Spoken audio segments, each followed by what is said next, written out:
Pedagogy पकड़ लो, ठीक है, कोई भी पेडागोजी पकड़ लो, ये आपके फर्स्ट क्वेश्चन में आता है, फर्स्ट पार्ट में ही प्रेजेंट है। एक क्वेश्चन रहता है कि what do you mean by आपका जो भी सब्जेक्ट है, what do you mean by that subject and right about the need, importance, scope of that subject. मतलब सपोज थिंक कर लो ना कि आप साइंस पढ़ लो, तो साइंस का ही एक पार्ट है मैथमेटिक्स, ठीक है। सबसे बड़ा साइंस कौन सा है? सोशल साइंस सबसे बड़ा साइंस है। उस सोशल साइंस से छोटे छोटे पार्ट में आता है आपका biological science, physical science, chemical science, ठीक है। उस अकॉर्डिंग डिविजन्स हो गए बहुत सारे। अब इंग्लिश लैंग्वेज में आ गया। जब हम लोग कभी भी क्वेश्चन लिखते हैं कि what do you mean by, तो उस सब्जेक्ट के रिलेटेड जो आपको आइडिया है आप लिखिएगा, क्या यूजेस हो रहे, क्या ज़रूरत है उसको। तो वो पहला क्वेश्चन है। After that another question is aims and objectives. Aims and objectives, aims and objectives क्या होता है? एम्स बड़ा है, ऑब्जेक्टिव्स छोटा है। Aims are the bigger goal, objectives are the smaller step to achieve that goal. अगर कोई गोल को अचीव करना ही है, सक्सेस पाना ही है, तो हमें छोटे छोटे जो स्टेप्स लेने पड़ते हैं ना, तो वो हमारे हो जाते हैं ऑब्जेक्टिव्स।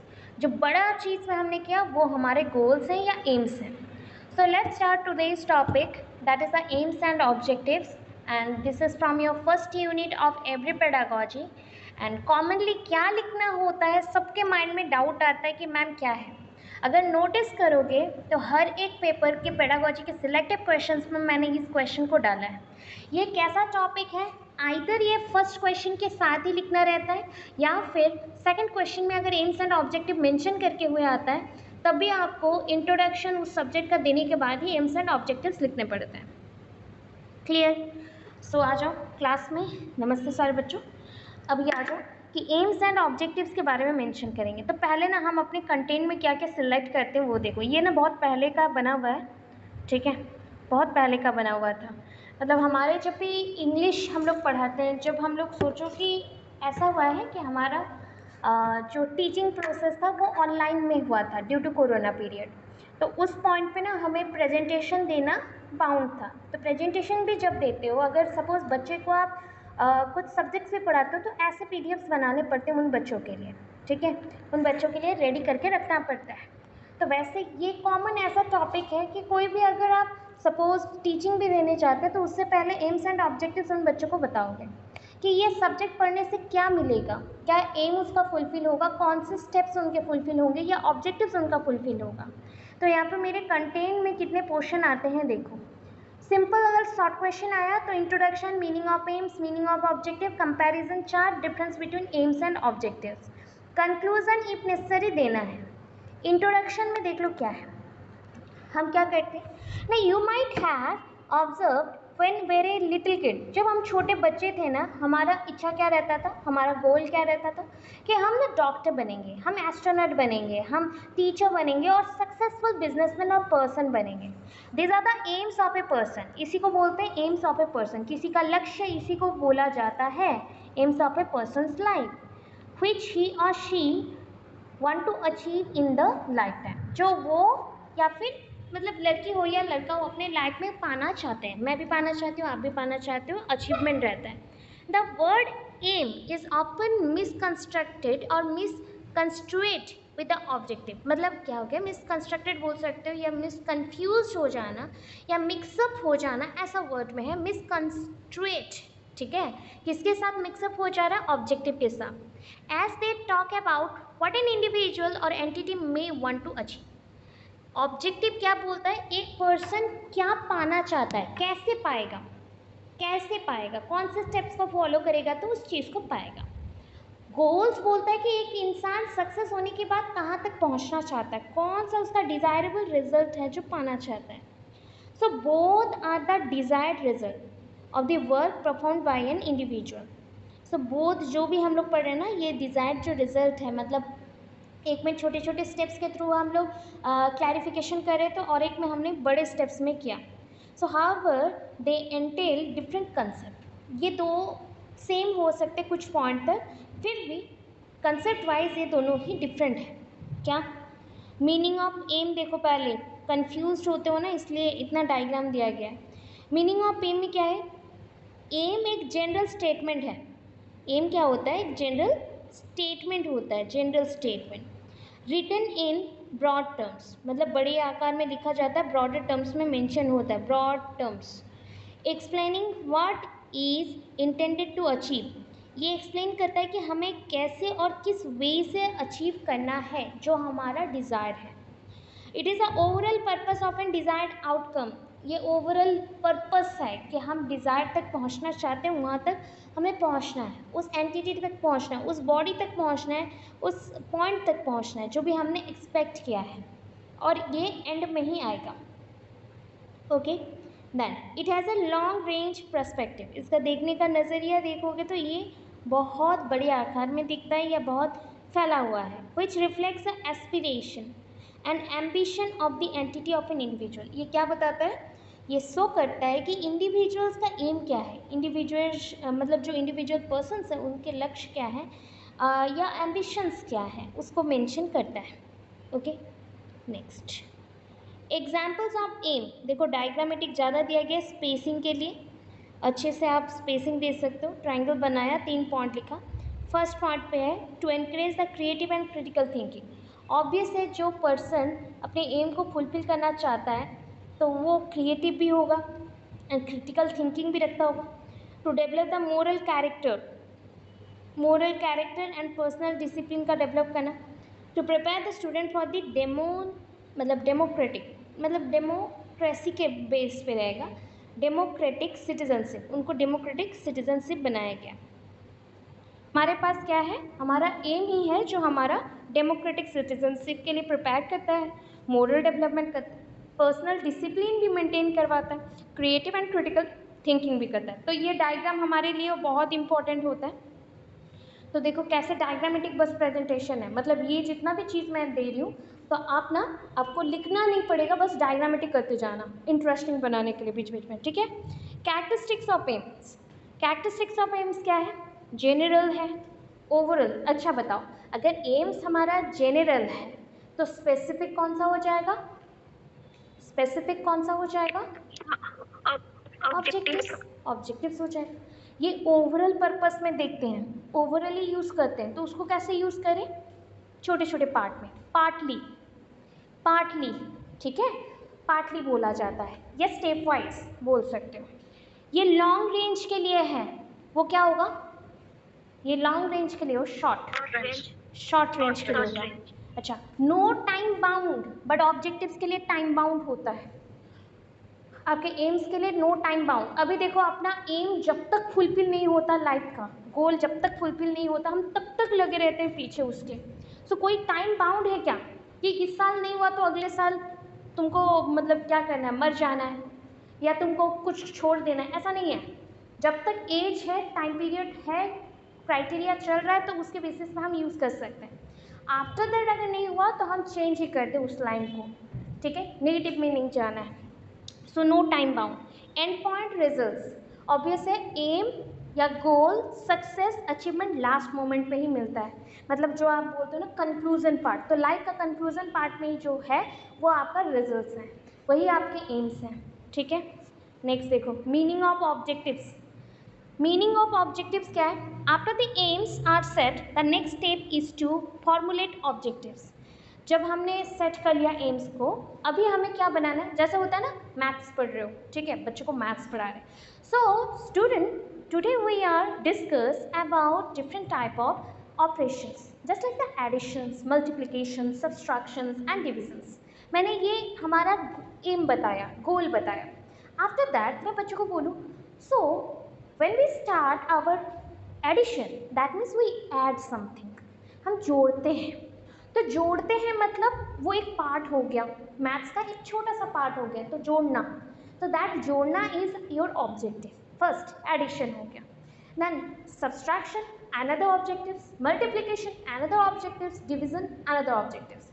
तो सबको मिला के जब एक आता है ना हमारा, जो भी बोल सकते हो कि एरिथमेटिक क्वेश्चंस आएंगे या फिर हमारे जैसे बड़े बड़े क्वेश्चंस आएंगे, तब हम जब सॉल्व करते हैं तो वो एक्चुअल हमारा गोल्स कंप्लीट हो रहा है, ठीक है। सो जब हमें अपना गोल फिक्स कर लिया कि ये मेरा गोल है, तो उस रिलेटेड जितना भी ऑब्जेक्टिव्स होगा उसे हम फॉर्मुलेट करेंगे, हम उसको बनाना स्टार्ट करेंगे। Objectives are the concrete targets, समझ रहे हो? ऑब्जेक्टिव्स क्या है? ऑब्जेक्टिव्स आपके कॉन्क्रीट टारगेट्स हैं, कॉन्क्रीट टारगेट्स हैं, और goals of the that needs to be fulfilled within a time frame. समझ आ रहा है? क्योंकि एम का कोई टाइम बाउंड नहीं था, नो टाइम बाउंड, समय पे निर्धारित नहीं है, कुछ एक लॉन्गर पीरियड के अंदर भी कंप्लीट हो सकता है, बट आपके ऑब्जेक्टिव्स जो है वो एक सर्टेन पीरियड के अंदर ही आपको कंप्लीट करने पड़ेंगे। सपोज आप जो स्कूल में पढ़ रहे हो, ठीक है, एवरी डे स्कूल 1 बाय 1 हमने एक सेशन को कंप्लीट किया, फिर और एक सेशन हो गए, उसमें पास किया और एक हो गए, तो this is your objectives. Life में कुछ करके दिखाया, बड़ा करके दिखाया, इसी एजुकेशन के बेसिस पे, दिस इज़ योर गोल। तो उस गोल को फुलफिल करने के लिए इतने सारे क्लासेस को हमें जंप करके आना पड़ा, पढ़ के आना पड़ा, तो ये हमारे क्या है? ऑब्जेक्टिव्स हैं, जो कि विद इन ए ईयर हो रहा था, या फिर विद इन 6 मंथ्स हो रहा था, या विद इन 1 मंथ्स हो रहा था, कुछ भी ऐसा टाइम फ्रेम के अकॉर्डिंग ही चलेगा। लिमिटेड सोर्सेज के साथ होता है, रिसोर्सेज यहाँ पे लिमिटेड है, they are use in the different context. मैं अगर बोलूँ इसे डिफरेंट वे से यूज़ कर सकता हूँ, तो डिफरेंट चीज़ों में भी यूज़ कर सकते हो, जैसे कि शॉर्ट सेंटेंसेस में explaining what you want. Actually हम छोटे छोटे पॉइंट्स में एक्चुअली चाहते हैं कि हम लाइफ में क्या करना चाहते हैं, उसे छोटे छोटे पॉइंट्स करके हम चल रहे हैं। जैसे ना लाइफ में सोचो, मेरा आज का गोल है कि मैं ना आज 100 पेज का पढ़ाई करूँगी, ठीक है, बट वो 100 पेज ना ईजी नहीं लग रहा है, बोले 100 पेज पढ़ना है, ऐसा फील आया, ठीक है, थोड़ा सा हम असेम्प्ट हो गए कि अरे 100 पेज पढ़ना है। 100 पेज को अभी टाइम के अकॉर्डिंग छोटे छोटे पार्ट्स में डिवाइड कर दो कि हमें 10 घंटे में 100 पेज को कंप्लीट करना है, एंड 1 आवर में, पर आवर में हमें 10 पेज कंप्लीट करना है। तो अब क्या लग रहा है? टेंशन लग रहा है क्या 100 पेज पढ़ने को? क्या लग रहा है बताओ? जब एट ए टाइम सुना तो उस अकॉर्डिंग, मतलब स्पेसिफिकेशन के साथ क्या होता है, aims are at a bit vague while objectives are very specific. मतलब आप अगर बोलो ना कि एम्स क्या है ना, aims are just like the vague, मतलब उसमें कन्फ्यूजन आ सकते हैं, मे बी इम्प्रॉपर हो सकता है, एरर रह सकते हैं, बट ऑब्जेक्टिव छोटे पॉइंट में हो जाता है, इसलिए वो स्पेसिफिक रहेगा। Further the aims and objectives of any entity must be concise and brief. जो भी एम्स एंड ऑब्जेक्टिव्स के जो भी एंटिटी है वो कंसाइज मैनर में रहेंगे, अरेंज्ड मैनर पे, और छोटे होंगे और ब्रीफ होगा। They are prepared in such a way that, उसको ऐसे बनाया जाएगा that they should show a connection between what a company aspires and how it is going to pursue those aims. देखो ये क्या बोल रहा है, ये कनेक्शन ऐसे दिखाता है कि हमें एक्चुअली क्या करना है और कितना अचीव करना है। There should be no contradiction, मतलब ये दो वर्ड्स के अंदर कोई कॉन्ट्राडिक्शन या कन्फ्यूज़न नहीं होना चाहिए। They should not repeat each other in different ways, कभी भी आप बोलोगे ये रिपीट हो जा रहा है उसके साथ, तो ये पॉसिबल नहीं है। Moreover they need to be realistic, ये दोनों ही रियलिस्टिक होना बहुत ज़रूरी है। Aims and objectives can be achieved within a limited time frame, तो ये दोनों ही कुछ लिमिटेड टाइम पीरियड के अंदर कंप्लीट हो जाते हैं। कुछ कम समय में कंप्लीट होता है ऑब्जेक्टिव्स, कुछ ज़्यादा समय में कंप्लीट होता है आपके एम्स। तो क्या हम इतना समझ के लिखना, आप लोग बहुत जल्दी अपना पेशेंस को लूज़ करते हो, तो पेशेंस लूज़ मत करो, बहुत चाहिए। लाइफ में बहुत मुश्किल आएंगी, बहुत ज़्यादा। अगर सपोज़ आपको गवर्नमेंट जॉब लाना ही है ना, तो बहुत मेहनत है, ठीक है, बहुत मेहनत करना पड़ेगा, ऐसा ऐसा नहीं आता। जो नॉर्मल लेके आते हैं थोड़ा बहुत उनको हेल्प रहता है, अगर कोटा हुआ तो उनका कटअप कम हो जाता है, फिर भी पढ़ना पड़ता है। जनरल वालों का, ओबीसी वालों का बहुत मेहनत है, तो इसलिए थोड़ा आराम से बैठ के पढ़ो, पेशेंस रख के पढ़ो। अगर ये पढ़ाई इतना ईजी है, इसको पेशेंस से नहीं पढ़ सकते, तो करेंट अफेयर्स क्या याद रखोगे, बाकी चीज़ें अपने कंसेप्ट को कैसे याद रखोगे? इसलिए हम स्टडी भूल जाते हैं, अपना ही सब्जेक्ट भूल जाते हैं, तो आराम से पढ़ो, ठीक है। देखो ऐसा हेडिंग देना है अभी, द फॉलोइंग क्राइटेरिया, मतलब क्राइटेरिया लिखो, कैरेक्टर लिखो। कैरेक्टर और criteria is use to select the aims and objectives of teaching. मैंने टीचिंग के बाद जो अपना सब्जेक्ट है उसे सिलेक्ट करो, वैसे लिखना। लाइफ साइंस लिखो, physical, mathematical science, English, commerce, computer science, जो आपका है वो आप मेंशन करेंगे, ठीक है। अभी देखो, the knowledge should help the people in his daily life, ये पॉइंट सब में चलेगा ना। जो भी आप ज्ञान इससे लोगे कोई भी सब्जेक्ट से, उसको आप डेली रूटीन में यूज़ करना चाहिए, डेली लाइफ में यूज़ करोगे। Next point, it should make the people is useful citizen. कोई भी सब्जेक्ट का मेन मोटो क्या होता है पता है? इंसान को सोसाइटी के लिए यूज़फुल बनाना, यूज़फुल सिटीजन, नागरिक बनाना, जैसे वो नागरिक के गुण को पालन कर सके। Next, it should train the people in methods of life science. जहाँ पे लाइफ साइंस लिखा है वहाँ पे अपने सब्जेक्ट्स को मेंशन कर दो, ठीक है, मेंशन कर देना। तो it should train the people in methods of English, in methods of commerce, in methods of computer science, जो आपका सब्जेक्ट है, फिजिकल साइंस, ऐसे आप लिख सकते हो। It should develop the scientific attitude. आज का सारे सब्जेक्ट लॉजिकल ही पढ़ने पड़ते हैं और वो भी अरेंज और सीक्वेंशियल मैटर पे होता है, इसलिए सीक्वेंशियल और साइंटिफिक एटीट्यूड बोल सकते हो। Based on these criteria the aims of biological science, अभी अपना सब्जेक्ट मेंशन करोगे, इसमें अपना सब्जेक्ट मेंशन करोगे।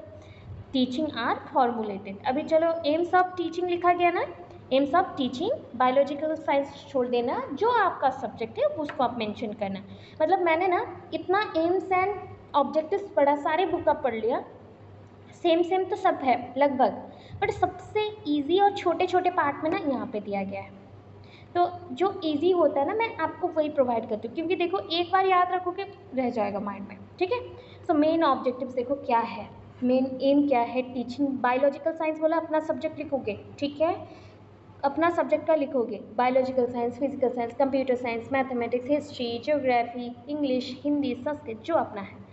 ये क्या देगा, first point, to provide knowledge, to develop certain useful skills, skills देगा, वो सब्जेक्ट आपको क्या दे रहा है, स्किल्स देगा। To develop the certain abilities, आपको बहुत सारे एबिलिटीज़ देगा, कुछ कुछ है बट इंपॉर्टेंट एबिलिटीज़ देगा जैसे आप काम कर सको।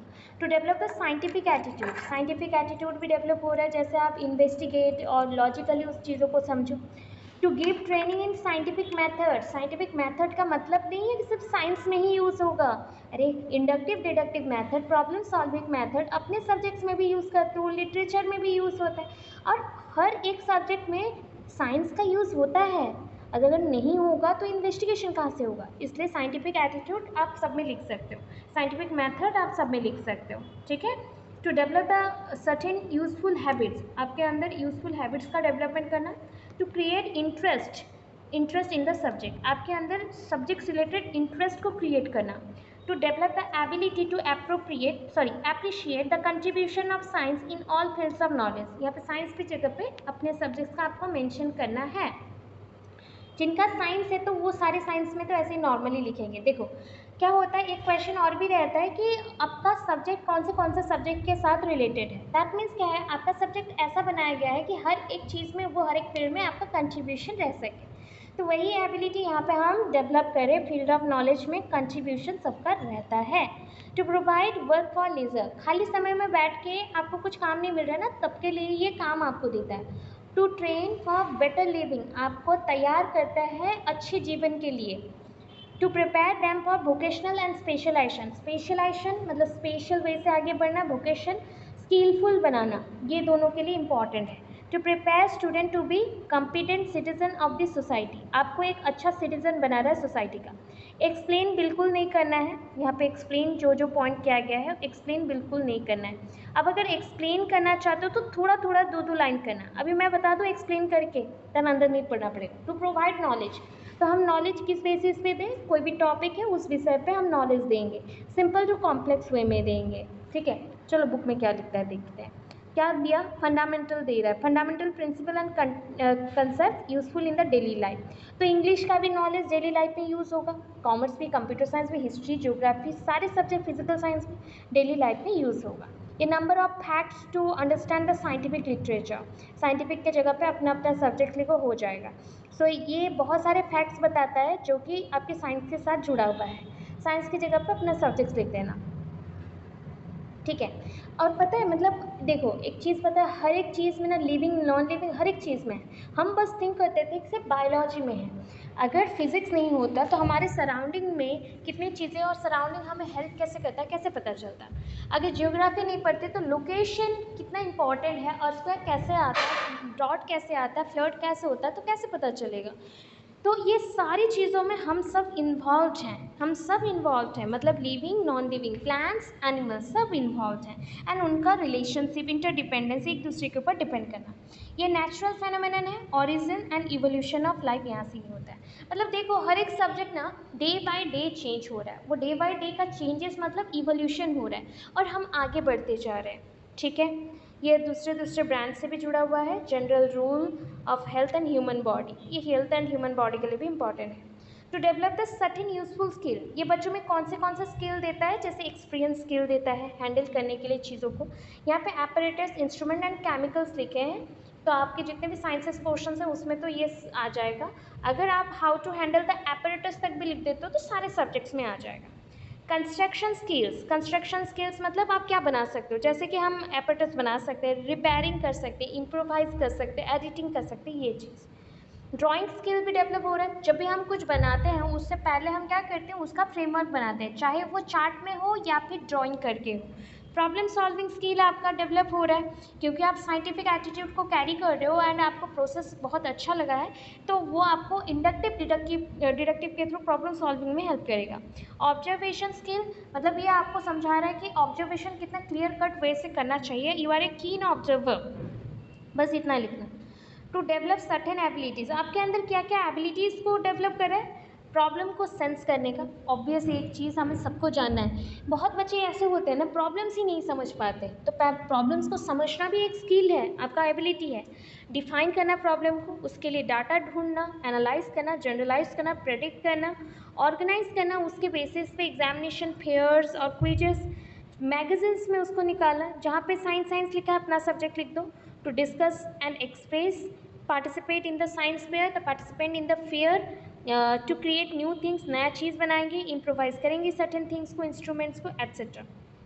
ठीक है, फिर देखो साइंटिफिक एटीट्यूड अगर बोल दिया जाए तो क्या डेवलप कर रहा है ना। साइंटिफिक एटीट्यूड का मतलब होता है आप क्रिटिकल ऑब्जर्वेशन करेंगे, मतलब critical detailed observation, open mindedness, खुले दिमाग से सोचोगे, क्यूरियोसिटी बढ़ेगा, ऑब्जेक्टिविटी बढ़ेगा, इंटेलेक्चुअल ऑनेस्टी बढ़ेगा, रिफ्लेक्टिव थिंकिंग होगा, डिस्कार्डिंग फॉल्स बिलीफ, जो झूठे मूठे बिलीव्स हैं और फॉल्स थिंकिंग है, सुपरस्टिशन से वो हो जाएंगे, क्लियर जजमेंट विद सपोर्ट आएगा, अनक्लियर जो अनक्लोज्ड करके रख देंगे, और प्रॉब्लम सॉल्विंग एबिलिटी डेवलप होगा, cause and effect relationship develop होगा, truthfulness, open verification and testing, different type of problems का सॉल्यूशन मिलेगा, respect others view and accepting no conclusion as the final और अल्टीमेट। साइंटिफिक मेथड और नहीं चाहिए क्योंकि हमने ऑलरेडी कर लिया है, वही सारे पॉइंट्स हैं। अभी आ जाओ develop the certain useful habits. क्या हैबिट क्रिएट करना, देखो सेम चीज़ है, self respect, self confidence, self reliance, patience, determination, punctuality, habit of truthfulness, habit of honesty, habit of tolerance, कोई चीज़ को सहन कर लेना, सहन शक्ति। To create interest in the subject, बच्चों का इंटरेस्ट डेवलप करना, so reading the scientific literature, आप लिख सकते हो reading the literature book, taking up scientific hobbies, scientific के जगह पे अपना लिख देना है, टेकिंग अप गुड हॉबीज़ और own hobbies, taking part in the science club fair examination, तो बच्चों को रेडी करना साइंस क्लब फेयर एग्जामिनेशन के लिए, एक साइंस एग्जीबिशन को कंडक्ट करना, एस्टैब्लिशमेंट ऑफ साइंस म्यूज़ियम, तो साइंस म्यूज़ियम के जगह पे आप अपने लिए क्या कर सकते हो, जिनका सब्जेक्ट इकोनॉमिक्स कॉमर्स है तो वो बिज़नेस ओपन करना या different type of workshop open करना, ऐसा लिख सकते हो। सेमिनार कॉन्फ्रेंस भी हो रहे हैं। Then to develop the ability to appreciate the contribution of science, science लिखा गया, अपना सब्जेक्ट लिखोगे। साइंस जैसा बहुत सारे फेनोमेनन देता है, प्रोग्रेस करवाता है, आपका साइंटिस्ट का डेवलपमेंट करवाया, न्यू डिस्कवर किया, तो वैसे ही ये क्या करता है, वही सारा चीज़ करता है, बस मेंशन क्या किया, फेनोमेनन, सिविलाइजेशन, साइंटिस्ट, डिस्कवर, इतना बड़े बड़े वर्ड यूज़ हो गए। तो नॉर्मली हम जैसे पर्सनस हैं वैसी वो भी है। The field of natural phenomenon, जो आपको नेचुरल एनवायरनमेंट मिले वहाँ करो। प्रोग्रेस ऑफ सिविलाइजेशन, आगे बढ़ना नागरिक बन के। एडवेंचर्स ऑफ साइंटिस्ट, साइंटिस्ट जैसे एडवेंचरस बनना है। न्यू डिस्कवर, नया नया चीज़ बनाना। To work provide for leisure, leisure time में क्या आप कर रहे हो ना, जैसे गार्डनिंग करना, maintaining aquarium, maintaining life stock, preservation करना प्लांट्स एंड एनिमल्स को, कलेक्शन करना, making ink, soap, cream, boot polish, making phenyl, ये सब केमिस्ट्री फिजिक्स में तो आ जाएंगे। अगर मैथ्स हुआ तो आप क्या करोगे, सेम चीज़ लिखना है, बट मतलब ये एक्स्ट्रा एक्टिविटीज़ है जिसके थ्रू आप मैथ्स को भी आगे बढ़ा रहे थे।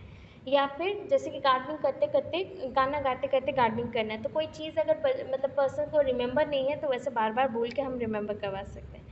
मेंटेनिंग करना एक्वेरियम, जो एक्टिविटीज़ हैं नॉर्मली आप कर सकते हो टाइम खाली रहने से, वही सब मेंशन किया गया है। To train for the better living, आपको बेटर लाइफ के लिए तैयार करना। ठीक है। आपको वैसे ही डिजीज़ फ्री के लिए prevention of disease, prevention of pollution, hygienic maintain करना, हेल्थ पे ध्यान देना, सराउंडिंग एनवायरनमेंट को इम्प्रूव करना। To prepare the student for vocation and specialization, बच्चों को वोकेशनल ट्रेनिंग के लिए प्रिपेयर करना एंड स्पेशलाइजेशन इन फ्यूचर, मतलब स्पेशल ट्रेनिंग देंगे तो वो उसी बेसिस पे जॉब करेगा। To prepare student to be competent citizen of the society, बच्चों को तैयार करना कि वो कंपटीशन में आ सके, compete कर सके अपने लाइफ में और आगे बढ़ सके। ठीक है, आगे बढ़ सके, सिस्टमैटिक ऑर्गेनाइज्ड वे से अपने लाइफ को आगे लेके जाना।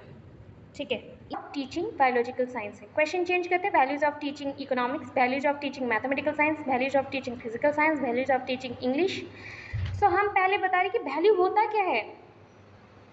वैल्यू ना एक पर्सन का डिज़ायरेबल जो नीड्स हैं, जो सेटिस्फेक्शन देता है फुलफिल होने के बाद, वो है वैल्यू। ठीक है, value signifies that quality of an individual, यहाँ से बस इतना थोड़ा सा मेंशन करना है। ठीक है, डिज़ायर्स तक क्या इटाइमोलॉजिकली अगर देखा जाए नाम के अनुसार, वैल्यू क्या बोलता है ना, क्वालिटी ऑफ एन इंडिविजुअल, एक इंडिविजुअल का क्वालिटी क्या है, और things which makes the individual और थिंग्स इम्पॉर्टेंट। अगर सपोज एक इंडिविजुअल का क्वालिटी क्या है ये बोलते, ये भी वैल्यूज़ है, या फिर जो चीज़ें उस पर्सन को बहुत हैप्पी कर देता है या इम्पॉर्टेंट फील करवाता है, रिस्पेक्टेड फील करवाता है, वही एक्चुअली वैल्यूज़ है। वैल्यूज़ तीन टाइप के हो सकते हैं, इंटरनल, एक्सटर्नल और बोथ हो सकते हैं। Values according to urban, values क्या है, value is that which satisfy human desire. Value ऐसा चीज़ है जो इंसान के डिज़ायर को फुलफिल करता है, सेटिस्फाई करता है। ठीक है, यहाँ पे मार्किंग हुआ है। ठीक है, अभी देखो कितने टाइप का वैल्यूज़ है, मैं सिर्फ फटाफट से क्विकली बोल रही हूँ। आपके पास वैल्यूज़ बस काउंट करते चलो। इंटेलेक्चुअल वैल्यू है, पता है इंटेलेक्चुअल वैल्यू कोई सब्जेक्ट नहीं चाहिए, कुछ नहीं चाहिए, मैं पॉइंट्स बताऊंगी, एक्सप्लेनेशन दूंगी। इंटेलेक्चुअल वैल्यू मतलब this value is related to your brain, mental abilities के साथ जुड़ा है, मिस्ट्रीज़ के साथ जुड़ा हुआ है, कोई चीज़ को सॉल्व करना है उसके साथ जुड़ा हुआ है। तो इसके लिए हमें क्या क्या करना पड़ेगा, ऑब्जर्वेशन करना पड़ेगा, इमेजिनेशन करना पड़ेगा, ओरिजिनलिटी देखना पड़ेगा, एनालाइज करना पड़ेगा, एविडेंस प्रूव करने पड़ेंगे, थिंकिंग करना पड़ेगा, तब इंटेलेक्चुअल वैल्यू का डेवलपमेंट होता है। तो ये आपका साइंस लो के कोई भी सब्जेक्ट सेम रहेगा। यूटिलिटेरियन वैल्यू, जब हम साइंस एंड टेक्नोलॉजी के वर्ल्ड में हैं एंड कोई भी चीज़ का यूटिलाइज हम प्रॉपर वे से नहीं कर सकते, तो ये नेगेटिविटीज़ में बढ़ जाएगा, नेगेटिव हो जाएगा। And there is no need emphasizes on this aspect of science because layman too knows the utility of science। मतलब एक सोच लो ऐसा जिसका पैर नहीं है या जो सुन भी नहीं पाता, उसको तक भी पता रहता है कि मेरा बॉडी का तो एक पोर्शन नहीं है, फिर भी मैं नॉलेजेबल हूँ, नॉलेज का कैसे यूटिलिटी होता है या यूटिलाइज करना पड़ता है वो मुझे पता है, जो मैंने पढ़ा, जो मेरे कंसेप्ट मेरे माइंड में रखा, उसके बेसिस में मैं यूज़ कर सकता हूँ। फिर बोलता क्या है यहाँ पे, थर्ड पॉइंट पे आ जाओ, प्रैक्टिकल वैल्यू। अभी जो नॉलेज मैंने लिया ना, जिस स्कोप के बेसिस पे साइंस का, सब्जेक्ट्स का, इकोनॉमिक्स, फिजिक्स, केमिस्ट्री, जो भी सब्जेक्ट का मैंने नॉलेज लिया उसको एज वेल एज अपने फील्ड में यूज़ करना। स्कूल हैबिट्स हैं, सो गुड स्कूल हैबिट्स हो गए या गुड सोशल हैबिट्स हो गए। स्कूल हैबिट्स बोलने से ही सोशल हैबिट्स आते हैं, उसमें कोऑपरेशन करना, टीम स्पिरिट, एक साथ मिलकर टीम में काम करना, टॉलरेंस पावर को आगे बढ़ाना, पेशेंस रखना, ट्रूथ, इंडस्ट्रियसनेस, डिग्निटी लेवल, सब कुछ। तो ये सब आपको प्रैक्टिकली सीखने से ही मिलेगा। Then vocational value, vocational value जानते हो, जब भी आप सब्जेक्ट पढ़ते हो just like engineering, medicine, biochemistry, genetics, microbiology, environmental biology, ecology etcetera, जो भी सब्जेक्ट्स पढ़ते हो, तो उसमें सबसे ज़्यादा आपको बेस देना चाहिए आपके वोकेशन पे, क्या सीख रहे हो उससे, ये सबसे ज़्यादा इम्पॉर्टेंट होना चाहिए। दैन ये इम्पॉर्टेंट जो वोकेशनल मैंने बोला, पॉइंट्स सारे बोले, इसी से आप नॉलेज को अपना इम्प्रूव करेंगे और लोगों को बांटेंगे। वैल्यू ऑफ साइंटिफिक मेथड, जब मेथड का यूज़ करो तो प्रॉपर वे से लॉजिकल स्टेप के साथ करना चाहिए। ठीक है, value of scientific attitude, scientific attitude मतलब यहाँ पे डिफरेंट टाइप ऑफ मेथड्स का यूज़ हो रहा है। Making people open minded, helping people make critical observation, developing intellectual honesty among people, developing curiosity among people, developing unbiased and impartial thinking, developing reflecting thinking। बच्चों में reflecting thinking को बढ़ाना, impartial thinking को बढ़ाना, या फिर क्यूरियोसिटी लेवल को बढ़ाना, ऑनेस्टी लेवल को बढ़ाना, ये सब इसका काम है। ठीक है। डिसिप्लिनरी वैल्यू, ये लाइफ को डिसिप्लिन में रखेगा, मतलब मेंटल मोरल जितना भी आपने ट्रेनिंग लिया है उसके बेसिस पे आपके पूरे बॉडी को अरेंज करके रखा है। ठीक है। आपके माइंड को उतना ऑर्डरली मैनर पे रखेगा। कोई भी एग्जांपल दे सकते हो। तो ऐसे आपके जितने भी मोरल वैल्यूज़ हैं, आप मोरल वैल्यूज सीखोगे, different type of moral values, good things सीखोगे, गुड थिंग्स करोगे, साइंटिफिक फैक्ट ट्रूथ सब कुछ यहाँ पे है, मोरल पर्सनालिटीज़ हैं जो सच है उसमें सपोर्ट करके आगे बढ़ना। ठीक है। ओके। कल्चरल एम, कल्चर के वैल्यूज़ को सीखना, डिफरेंट टाइप ऑफ कल्चरल जो थिंग्स हैं उसको सीखना, जनरेशन टू जनरेशन जो चीज़ सिखाए जाते हैं उसी को फॉलो करते हुए आगे चलना। साइंस भी एक इसका पार्ट है, दूसरे सब्जेक्ट्स में लिटरेचर भी इसका पार्ट है, क्योंकि उसी से ही कल्चर का ट्रांसमिशन होता है और बहुत सारे अपॉर्चुनिटीज़ मिलते हैं कल्चर के साथ काम करने के लिए। ठीक है। Psychological value, it is also depend on your brain. ये जनरल टू स्पेसिफिक पॉइंट पे चलता है, एब्स्ट्रैक्ट पॉइंट पे क्लियर करता है, मतलब ये बहुत जल्दी जल्दी ऑब्जर्वेशन मैथड सब कर लेता है। इसी के बेसिस पे हम अपने प्रिंसिपल ऑफ साइकोलॉजी का यूज़ करके कोई भी फाउंडेशन और फंडामेंटल चीज़ों को समझते हैं। सोशल वैल्यूज, सोसाइटी में कैसे रहना है, कैसा वर्क करना है, किस तरह से वर्क करना है, ये यहाँ पे बताया गया है। सोशल मतलब टुगेदरनेस, सोसाइटी में एक साथ हम टुगेदरनेस के साथ रहेंगे, टुगेदरनेस के साथ रहेंगे, और इसके लिए laboratory method, field trip, science fair, ये सारे एक्टिविटीज़ हैं जिसको करने से हमारे सब्जेक्ट्स में बहुत ज़्यादा वैल्यूज़ बढ़ जाएंगे। नेक्स्ट, इंस्पिरेशनल वैल्यू, किसी को अपना इंस्पिरेशन मान लो, अदरवाइज टीचर को ही मान लो, बट डिपेंड करता है कि कौन सा टीचर किस टाइप का पढ़ाता है, उसके सोर्सेज के अकॉर्डिंग इंस्पिरेशन वैल्यू को ऐड करना रहता है। ठीक है। इंस्पिरेशन वैल्यू से लोग इंस्पायर होना चाहिए, लोगों को एक लगे स्पार्क आया है, एक बड़ा सा कोई चीज़ है जिसके बेसिस पे बहुत सारी चीज़ें क्या हो जा रहे, इंस्पायर करें या इंस्पायर होते हुए एक के बाद एक स्टेप को फॉलो करें। क्रिएटिव वैल्यूज, क्रिएट करेंगे, नए नए चीज़ें बनाएंगे, concern with the originality, original point को लेके बनाएं।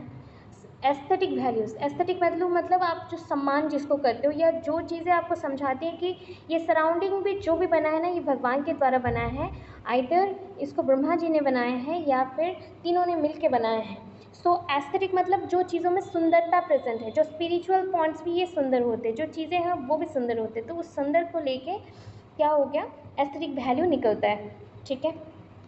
फिर नेक्स्ट है artistic value. Artistic value that is based on the creativity, कि आप सेम रूप से ही आए हैं, ओरिजिनलिटी को ही लेके चलेंगे, बट मोर डिलिबरेटली बहुत अच्छे से आर्टिस्टिक वे से काम करना इम्पोर्टेंट होता है। ठीक है। सो इतना पॉइंट्स हैं, ये वैल्यूज़ हैं, थोड़ा थोड़ा करके अपने वर्ड से लिखना, बस हेडिंग याद रखो। तो इतने में आपका पूरा पोर्शन कंप्लीट हुआ।